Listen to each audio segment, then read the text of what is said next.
Hermia and Lysander were lovers, but Hermia's father wished her to marry another man, named Demetrius. Now, in Athens, where they lived, there was a wicked law, by which any girl who refused to marry according to her father's wishes, might be put to death. Hermia's father was so angry with her for refusing to do as he wished, that he actually brought her before the Duke of Athens to ask that she might be killed, if she still refused to obey him. The Duke gave her 4 days to think about it, and, at the end of that time, if she still refused to marry Demetrius, she would have to die. Lysander of course was nearly mad with grief, and the best thing to do seemed to him for Hermia to run away to his aunt's house at a place beyond the reach of that cruel law, and there he would come to her and marry her. But before she started, she told her friend, Helena, what she was going to do. Helena had been Demetrius' sweetheart long before his marriage with Hermia had been thought of, and being very silly, like all jealous people, she could not see that it was not poor Hermia's fault that Demetrius wished to marry her instead of his own lady, Helena. She knew that if she told Demetrius that Hermia was going, as she was, to the wood outside Athens, he would follow her, and I can follow him, and at least I shall see him, she said to herself. So she went to him, and betrayed her friend's secret. Now this wood where Lysander was to meet Hermia, and where the other two had decided to follow them, was full of fairies, as most woods are, if one only had the eyes to see them, and in this wood on this night were the king and queen of the fairies, Oberon and Titania. Now fairies are very wise people, but now and then they can be quite as foolish as mortal folk. Oberon and Titania, who might have been as happy as the days were long, had thrown away all their joy in a foolish quarrel. They never met without saying disagreeable things to each other, and scolded each other so dreadfully that all their little fairy followers, for fear, would creep into acorn cups and hide them there. So, instead of keeping one happy court and dancing all night through in the moonlight as is fairies' use, the king with his attendants wandered through one part of the wood, while the queen with hers kept state in another. And the cause of all this trouble was a little Indian boy whom Titania had taken to be one of her followers. Oberon wanted the child to follow him and be one of his fairy knights, but the queen would not give him up.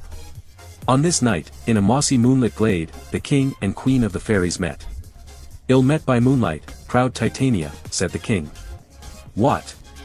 Jealous, Oberon," answered the queen. "You spoil everything with your quarreling. Come, fairies, let us leave him. I am not friends with him now." "It rests with you to make up the quarrel," said the king. "Give me that little Indian boy, and I will again be your humble servant and suitor." "Set your mind at rest," said the queen. "Your whole fairy kingdom buys not that boy from me. Come, fairies." And she and her train rode off down the moonbeams. "Well, go your ways," said Oberon. "But I'll be even with you before you leave this wood." Then Oberon called his favorite fairy, Puck. Puck was the spirit of mischief.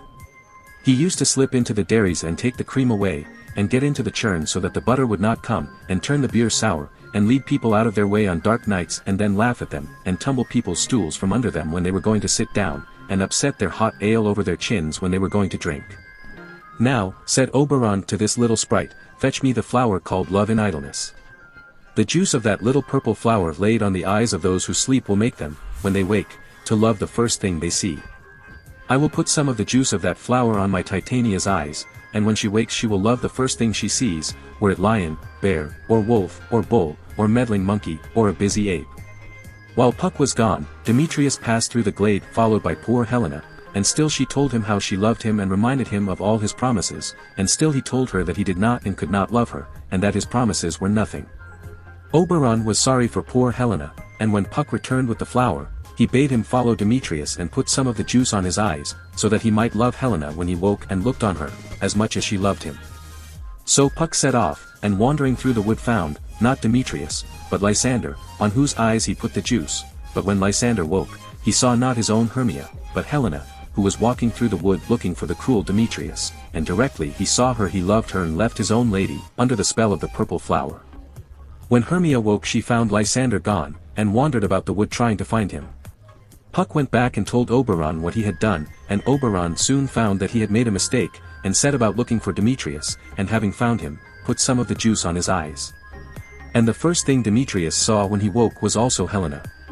So now Demetrius and Lysander were both following her through the wood, and it was Hermia's turn to follow her lover as Helena had done before. The end of it was that Helena and Hermia began to quarrel, and Demetrius and Lysander went off to fight. Oberon was very sorry to see his kind scheme to help these lovers turn out so badly. So he said to Puck, "These two young men are going to fight. You must overhang the night with drooping fog, and lead them so astray, that one will never find the other. When they are tired out, they will fall asleep. Then drop this other herb on Lysander's eyes. That will give him his old sight and his old love. Then each man will have the lady who loves him, and they will all think that this has been only a midsummer night's dream. Then when this is done, all will be well with them."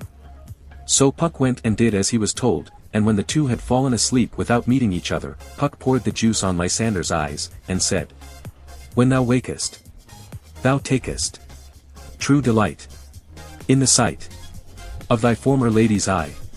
Jack shall have Jill, naught shall go ill."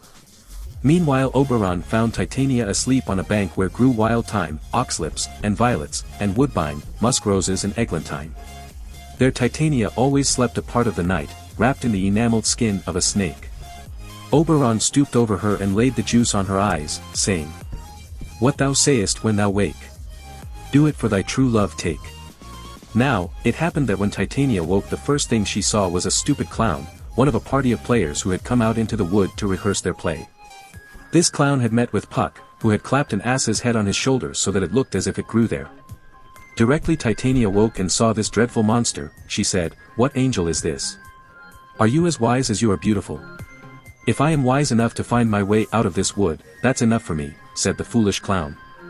"Do not desire to go out of the wood," said Titania. The spell of the love juice was on her, and to her the clown seemed the most beautiful and delightful creature on all the earth. "I love you," she went on. "Come with me, and I will give you fairies to attend on you."